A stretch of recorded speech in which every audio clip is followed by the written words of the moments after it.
O congelamento de preços, que era para ser uma peça acessória,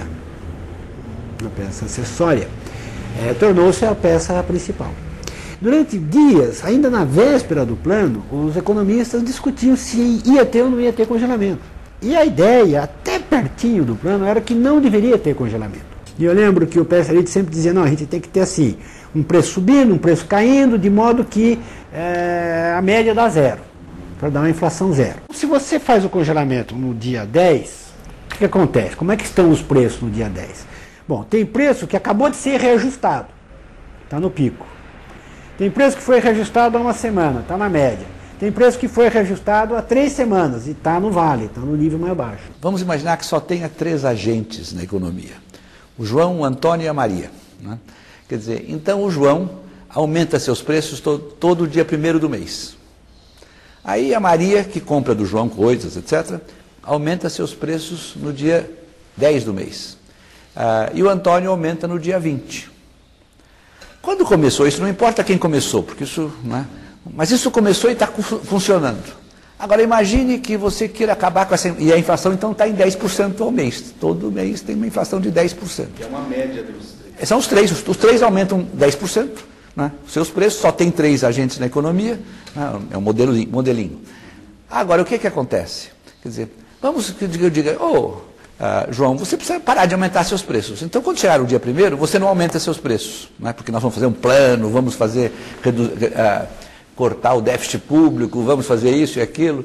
O João diz, bom, mas se eu parar de aumentar, se eu não aumentar meu preço agora, eu vou sair perdendo muito, porque eu já aceitei os preços mais altos deles e eu vou ficar com os meus preços relativos muito abaixo dos outros. Eles também param, mas eu fico desequilibrado, não posso parar. O resultado, dadas essas complicações todas, o pessoal falou, então vamos congelar os preços básicos. Quais preços? Quer saber de uma coisa? Está tudo congelado. E aí quando chegou perto do dia que o Sarney e o Funaro foram se entrosando mais com o plano, mais o Sarney, eles ficaram com medo dessa ideia. Como é que faz uma desindexação e tal? E aí vem o negócio de congelamento. O congelamento é perfeito. Para um político, entende direto, preços estão congelados. Isso aí é uma coisa fácil de entender. Né? O que é congelamento? E como tinha alguns economistas do plano que defendiam o congelamento, então vai de congelamento. O Sarney, o Sarney dizia, chegou em determinado momento o Sarney falou, olha, eu estou entendendo, mas eu acho que sem congelamento não funciona. Inicialmente as pessoas não entenderam direito, e depois, realmente a inflação foi derrubada, houve uma adesão completa. Né? Agora, veja bem, ela foi derrubada e as pessoas aderiram porque eles fizeram o congelamento de preços. Né? O presidente, na época, José Sarney, chegou a ter índice de popularidades nunca visto no Brasil, né, acima de 90%. E a adesão foi tão grande que criou-se até os fiscais do Sarney, pessoas que fechavam o supermercado, que estavam remarcando o preço. Sou em nome do José Sarney, o nosso presidente e o presidente da nova república. Um plano cruzado, que foi o primeiro plano mesmo, assim, mais forte que eles tentaram fazer para deter a inflação, no primeiro momento foi até interessante para a gente ter uma semana, pelo menos um mês de preços estáveis, era super interessante para a economia, as pessoas estavam mais animadas, estavam querendo comprar mais, querendo gastar mais, e a gente tinha como também ter uma ideia melhor do que estava acontecendo com o pequeno comércio da gente, né? Mas quando a política entrou no meio da economia, que eles proibiram o Funaro de reajustar os preços de 3 em 3 meses para que as empresas começassem de novo a colocar os produtos no mercado, entendeu? Começou a haver desabastecimento. Esse desabastecimento quase que acaba com as pequenas casas, porque eles não tinham poder de fogo para poder fazer compras. Eu me lembro que uma vez o ministro era o Dilson Funaro e eu era senador. O Dilson foi ao Senado, acho que em maio de 80, e quando foi 87, né? Não, 86. 86. Então, quando ele foi lá ao Senado, foi em maio de 86. Ele foi ao Senado para dizer que ele ia acabar com certos mecanismos de controle. Eu até apoiei. Mas isso caiu muito mal, porque todo mundo queria mesmo uma economia controlada, com o governo interferindo, né? Com controle de preço, não sei o quê, porque era esse o hábito. Um pouco antes do cruzado, a gente fazia um remanejamento de preços semanal. Então você, no início do mês, você estimava uma inflação para aquele período e já fazia um aumento de preço. E durante a semana você iria corrigindo para mais ou para menos, dependendo da evolução dos preços. No plano cruzado houve o congelamento total, pegou todo mundo desprevenido. A demanda fluiu de uma forma bastante exorbitante, não havia produto disponível. Isso foi sendo levado durante 3, 4, 5 meses. Depois de 7, 8 meses, nós fomos obrigados a fechar as portas durante um período, porque não havia receita para fazer pagamento e não podia comprar algo por 100 e vender por 50. Ninguém faz mágica. Me lembro de um dos momentos mais difíceis, foi quando na época do plano cruzado. Porque com o plano cruzado houve um período maior. Me lembro de trabalhadores dizendo, poxa, Vicentinho, você do sindicato estão criticando o pacote, mas estou tomando cerveja baratinha aqui faz tempo. Faz meses que eu estou tomando cerveja. E a gente fala, puxa vida, daqui a pouco explodiu outra vez. Eu acho que era a terceira ou quarta semana, o FUNAR, então, instado pelos economistas, falou, olha, então nós precisamos preparar o descongelamento de preços.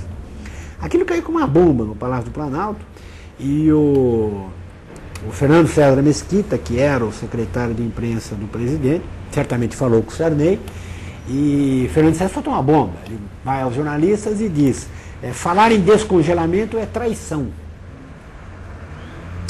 Descongelamento é traição. E aí morreu, claro. O recado dado, a ideia de descongelamento morreu completamente, não se falava mais disso. Bom, e aí aconteceu o que era o esperado. Quer dizer, você tinha um consumo muito acelerado, dado o ganho de poder aquisitivo, e a economia não conseguia produzir o suficiente. Começou-se a importar muito. Lá pelas tantas o cara falou, olha, está faltando tampinha de cerveja. Teve que importar alumínio para fazer tampa de cerveja.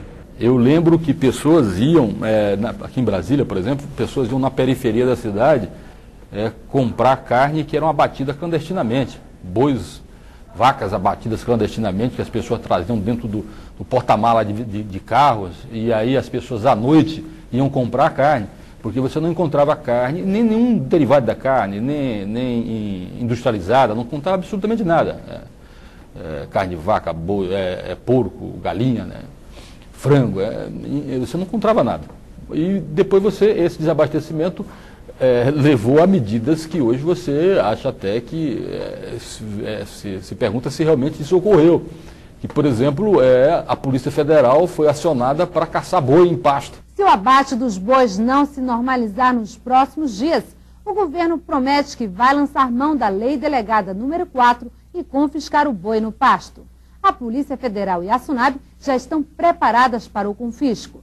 Nós fomos buscar 2.000 e trouxemos 2.000. A maioria dos pecuaristas vem colaborando com a população, colocando gado para o abate. Mas uma minoria de sonegadores e especuladores ficou contra a população.